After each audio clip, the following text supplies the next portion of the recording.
US Iran peace talks की failure के बाद हर कोई इस पे फोकस कर रहा है कि ऑयल प्राइसेस पे क्या इफेक्ट होगा, एस्केलेशन होगा। पर क्या किसी ने ये फोकस किया है कि फेलियर के वजह से फायदा किसको होगा? क्या सिर्फ लॉस ही लॉस होगा या किसी के लिए ये सिचुएशन सच्ची में बहुत ज्यादा पॉजिटिव है? चलो पहले इजराइल को देखते हैं क्योंकि उनका रिएक्शन थोड़ा ज्यादा डायरेक्ट था।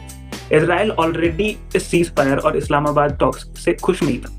उनको लग रहा था कि ईरान को बिना कुछ सैक्रिफाइस किए ब्रीदिंग स्पेस मिल रही है और एक तरह का पॉज जो ईरान के फेवर में जा सकता है। अब टॉक्स फेल हो गई तो क्या चेंज हुआ? अब कोई डील नहीं, मतलब ईरान को अपना न्यूक्लियर प्रोग्राम बंद नहीं करना पड़ा।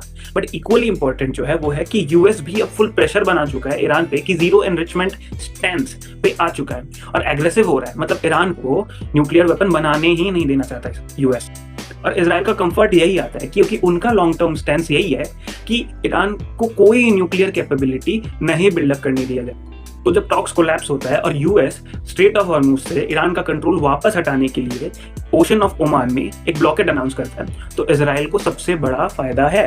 इसलिए इजरायली मीडिया और कमेंट्री में एक रिलीफ दिखता है। इवन कुछ जगह ओपनली बोला गया कि नेगोशिएशंस खत्म होना उनके लिए पॉजिटिव है। पर यहाँ एक ये सवाल है कि ये पीस फेलियर है या एक strategic success on the grounds of continuation of the war. क्योंकि इस वॉर के थ्रू इजराइल चाहता है कि उनके आसपास जो भी टेररिस्ट ग्रुप्स ईरान के लिए एक्टिवेटेड है, जैसे कि हिजबुल्लाह, हमास एंड हूदी, सबको पावरलेस कर दिया जाए इसी वॉर के थ्रू। अब मास्टरमाइंड चाइना पे आता है। यहाँ थोड़ी सटल स्टोरी है। ऑफिशियली वो यही बोल रहे हैं कि रिस्ट्रेंट करो, पीस करो, स्टेबिलिटी लेके आओ।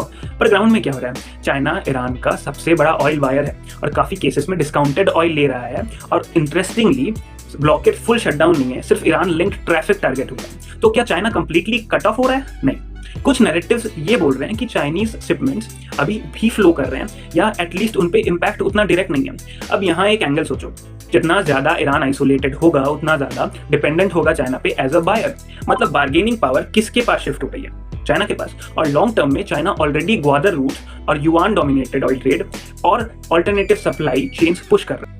अब इंडिया का सिचुएशन देखो, इंडिया का 50 to 60% ऑयल इसी रीजन से होकर गुजरता है, स्ट्रेट ऑफ हॉर्मुज से। ऑल्दो ये जो ब्लॉकेड है ये ईरानियन पोर्ट्स के लिए है, बट वहां पे जो वॉर सिचुएशन बनी रहेगी उसकी वजह से रिस्क परसेप्शन पूरा इकोसिस्टम में बढ़ा हुआ है। इंश्योरेंस महंगा होगा, फ्रेट महंगा होगा, ऑयल प्राइसेस $100 अप रहेंगे और अल्टीमेटली बिल किसको पे करना होगा? इंडिया को। पेट्रोल, एलपीजी, इन्फ्लेशन, रुपी, सब पे प्रेशर।